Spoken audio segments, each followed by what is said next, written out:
Okay, in the previous part, we saw the Theorem 7,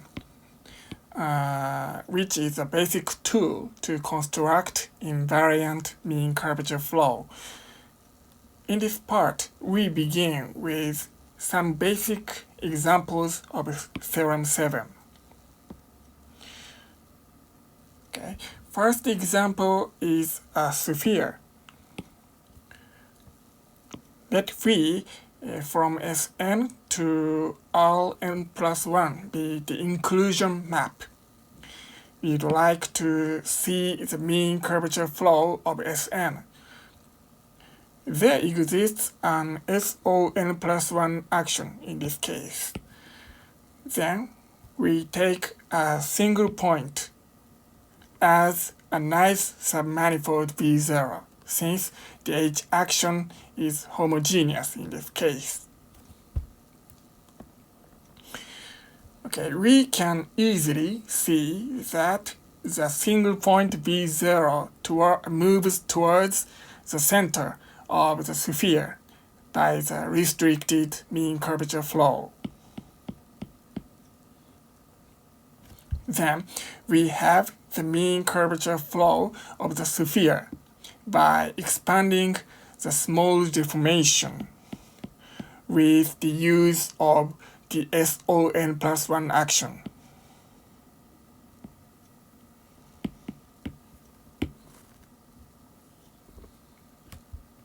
Okay.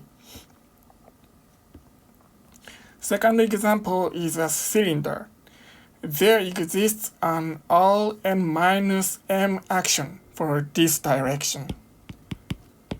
In this case, a nice submanifold B0 is the M sphere. B0 shrinks towards the center by the restricted mean curvature flow.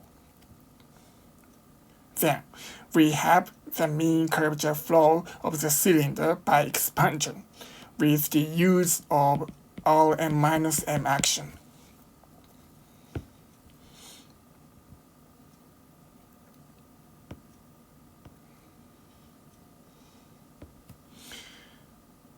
Okay, final example is a generalized cylinder.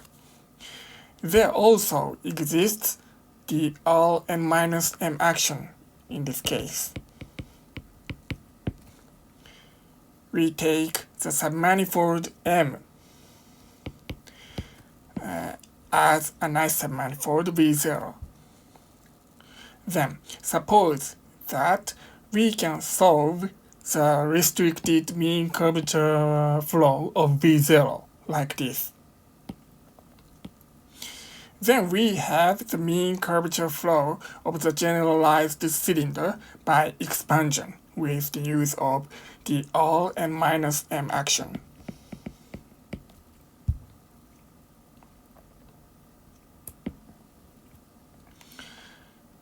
Okay, especially this case indicates that generally restricted mean curvature flow is still a partial differential equation. Hence, it is still difficult to solve. So next, we consider how to reduce the restricted mean curvature flow equation to an ordinary differential equation. For this purpose, we set the following additional assumption. That is, the evolution of the restricted mean curvature flow forms a vector field of the mean curvature vectors. Let's see the following examples. The mean curvature flow of a sphere.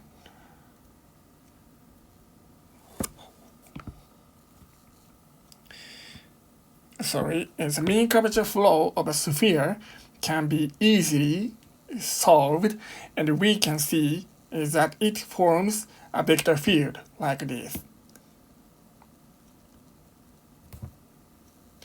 In this case, the assumption above holds. But on the other hand, the mean curvature flow of a dumbbell-like surface do not form a vector field because some points like these have plural vectors. These points have plural vectors, and these are not one-valued.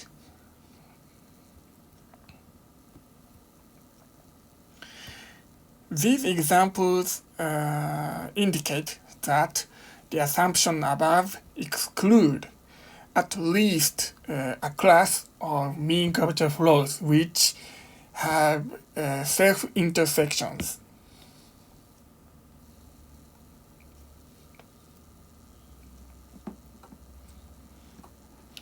Okay, now by the following corollary 12, we show that if the additional assumption above holds and we obtain such a vector field explicitly, a restricted mean curvature flow equation is reduced to an ordinary differential equation.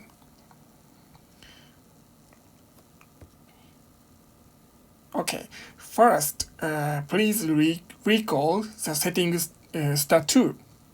That is, M is a Riemannian manifold, sigma is an invariant submanifold of M, a Lie group H acts on M and sigma, and we took a nice submanifold B0 with the property star, like this. Okay, then suppose that the restricted mean curvature flow of B0 forms a vector field A, i.e. there exists a vector field A like this.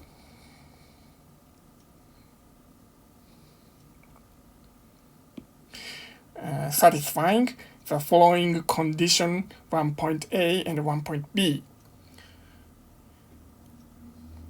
The condition 1 point A, the vector field A generates a deformation small f of B0 in MK, like this.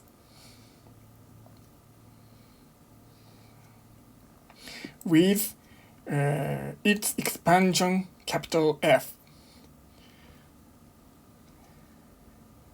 like this. Its expansion capital F, i.e. The following equation holds. Okay, the condition 1 point B, for any time t and any point p in V0, the following equation holds, where the left-hand side is the vector field of sigma on the submanifold V0.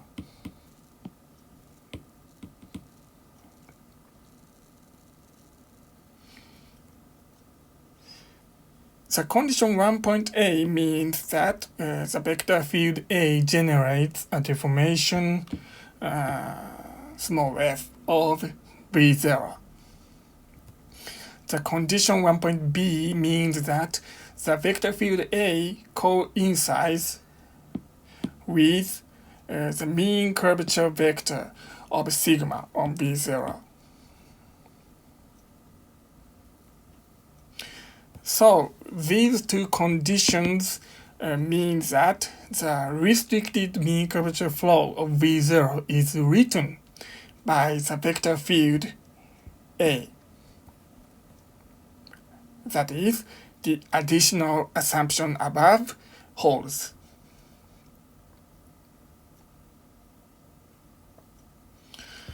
These two conditions include the condition 1 of the previous theorem 7, because the left-hand side of the condition 1 point A equals the left-hand side of the condition 1 point B. Hence, these conditions together make the restricted mean curvature flow condition hold. Therefore, if the condition 2, this condition is same with the condition 2 of the previous theorem 7, if the condition 2 holds, that is, the small deformation small f preserves the property star, then its expansion small f is the mean curvature flow of the immersion free V0 by the previous theorem 7.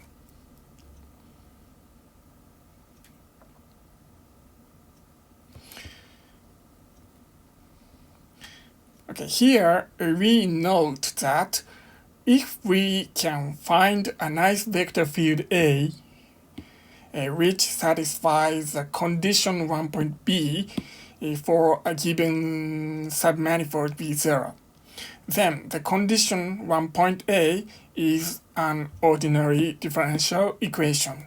In fact, we can obtain a deformation small f by calculating the integral curve of the vector field A.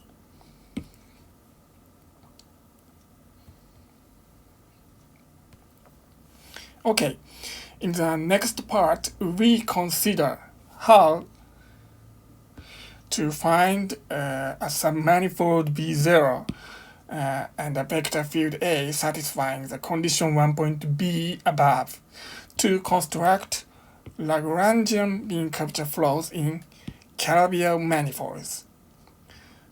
This part ends here.